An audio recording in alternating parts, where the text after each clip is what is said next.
Well, hi, thank you. I am here with David Russ, who is the Executive Director at Say Yes Buffalo. David, thank you so much for taking time to be with us today and to share a bit about Buffalo and the work going on there. Um, we all know that every community is different and unique.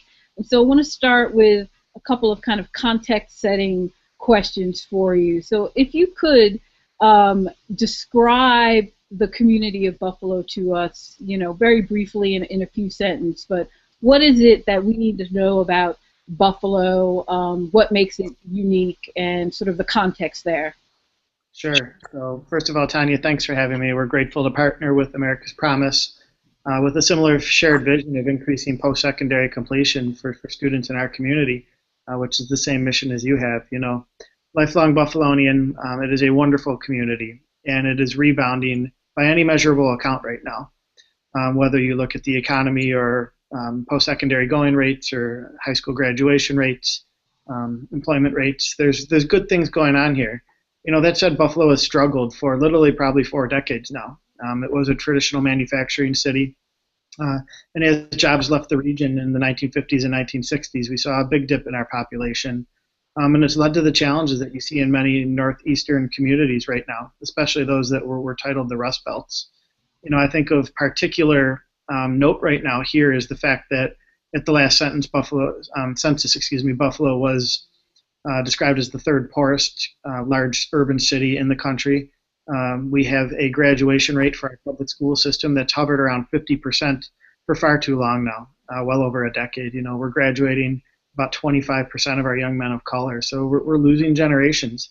I'm excited to talk to you about what we're doing here today in a very significant fashion to work on all those real serious issues. But those are, some things that our community is collectively taking on right now. That said, in closing, what is right here? I mean, there is a burgeoning medical corridor with lots of jobs coming this way, a thriving waterfront. There's cross-sector collaboration and early impressive results behind improving public education, like you'll see very few places, if any place in the country right now. There's great housing stock. There's wonderful people. It's a wonderful place to be right now. And, we're thrilled to be a part of the resurgence and revitalization of what was once and still is a great city and community. Wonderful.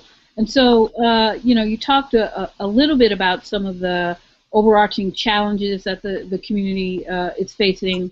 In your opinion, are there one or two that really are sort of the pressing issues of the community that really stand out? Yeah, the two that I always point to are, the poverty number. We have, and poverty is a very systemic challenge. There's no quick solutions to that. And that's backed by an equally poor graduation rate of our public schools, which is, in 2012 it was 47%. It's gone up since then, and I'll share that with you and one of the reasons why. But those are really the two driving factors, in my opinion. Okay, and I love in your first response, you quickly turn to some of the positives and the changes that you've seen. So let's turn from some of the challenges to the assets, which every community has. So, what are some of the assets in Buffalo? Sure. I'll start with our scholarship program, which is it's really tremendous. A few years ago, our private sector took a look at this and said, what can we do about the graduation rate in our public schools? When they saw buildings going up all over the place and the need for more quality employees, I think they quickly realized the answer was in education, in our public education system. So our business community has created a scholarship fund. As to date, we've raised over $19 million. And our promise is that every graduate of our public and charter schools can go to college and have their tuition covered. It's just a real special gift to have that huge barrier of tuition removed for the families in our public school system. We have over 40,000 students in our public and charter schools, and they can now attend these institutions. It includes the entire State University of New York system. We have over 70 public institutions that are very high quality, that range from 4-year degrees to 2-year degrees. To approved trade and vocational certificates now available to our students. In addition, we also have over 60 private college partners that our students can attend and have their tuition waived. And it's huge names in private education. Every Ivy League partner is on board, including Harvard and Yale and Princeton. Our students can go to Notre Dame. They can go to places like Duke and Georgetown. They can go to schools in Texas and California, in North Carolina and have that tuition barrier removed. So that private college compact continues to grow. It also includes our local and regional partners, which I'm sure you've heard of, like the University of Rochester, Syracuse University. Mm-hmm. And we have kids taking advantage. Last year, we had well over 1,000 Say Yes scholars. And what this led to in 1 year was a 9 percentage point increase in students that enrolled in post-secondary or college since the launch of Say Yes Buffalo. It went from 57% in 2012 to 66% of our high school graduates enrolling in college or post-secondary in 2013. And as you know, you just don't see those bumps in public education. So we're proud of that. We're betting on ourselves, we're betting on Buffalo. Most importantly, we're betting on our students, and they're delivering. That's great. And so you mentioned some great diverse partners and sectors you've been able to get involved. Have there been any particular, not particular organizations, but sectors of the community that you really haven't been able to engage that you'd love to? No, we have everyone at the table. In my opinion, we have the strongest cross-sector governance collaboration you'll find in the country. And we've been highlighted for it at different conferences. Imagine this for a moment. We have a few different governing bodies. One, which I'll spend a moment discussing, is our operating committee. And every other week in a local public high school, we meet with myself, local Say Yes leadership, our national leadership team, our commissioner of social services, our deputy mayor with oversight of health and public education, our superintendent of public schools, 2 school board members, the president and the past president, the administrators union president, the teachers union president, the president and vice president of our 2 largest foundations, the president of our district parent coordinating council, which is our version of a PTO here, and also the presidents of our 2 largest feeder college institutions, our local community college and a 4-year private institution. Every other week, these partners are at the table driving this collective partnership forward behind the promise of college and post-secondary completion for all. We also have a large public body that meets 3 times annually that's chaired by our mayor, our deputy county executive, our school board president, our local regent, and the chair of our scholarship board, which fundraises for the scholarship. So everyone's at the table behind this common goal. Everyone's been wonderful partners. And the beauty of it is none of us can do it alone. And, to have a community galvanized behind this promise to our students and not just put their money into it, but their time, which is just as important, has been extraordinary to see over the last 2 years. That's great. So with everyone engaged and everyone at the table, do you think there are any assets or that are underutilized or kind of untapped expertise and energy in the community that you haven't gotten to yet?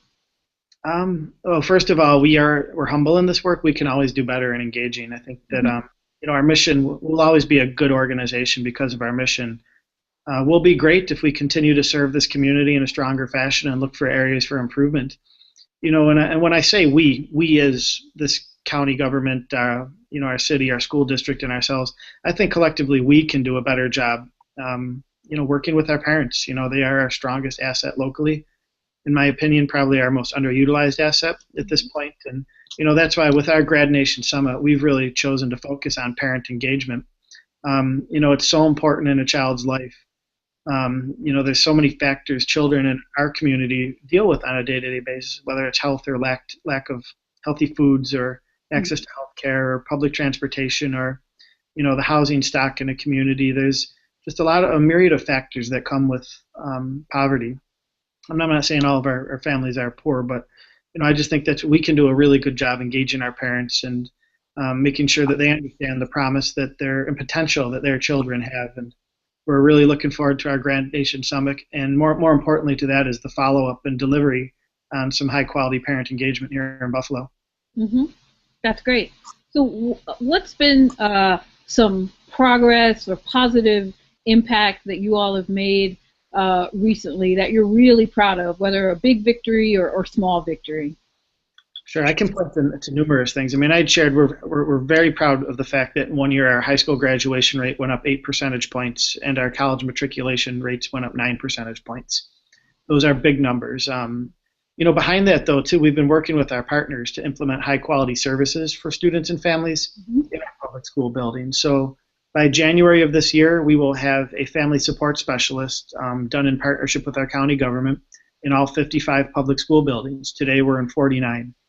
And these are individuals that work to remove social barriers, whether it's food, clothing, or shelter, or working with families that are having significant attendance challenges during their school day. So ultimately, these kids can go to school, the families can have their needs met, they can take advantage of the scholarship. You know, that's kind of unprecedented collaboration between county government and a public school district. We're opening next month 13 mental health clinics directly in our public school buildings. In January, we're offering 4 free legal clinics directly in our public school buildings.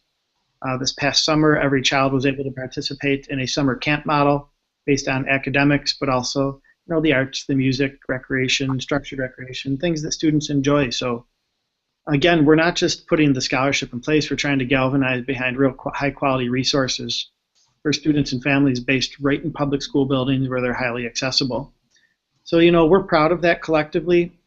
We've come a long way in 2 years since we launched here, and those are just some of the early wins that we're happy to share.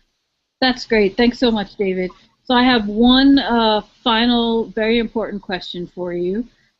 Best buffalo wings, Duff's or Anchor Bar? Neither. If you come to Buffalo, I'll take you to the little local neighborhood tavern. All right. There. I will take you up on that invitation. Thank you so much. Really appreciate it. You're welcome. Have a great day. Thank you so much. Thanks. Bye-bye.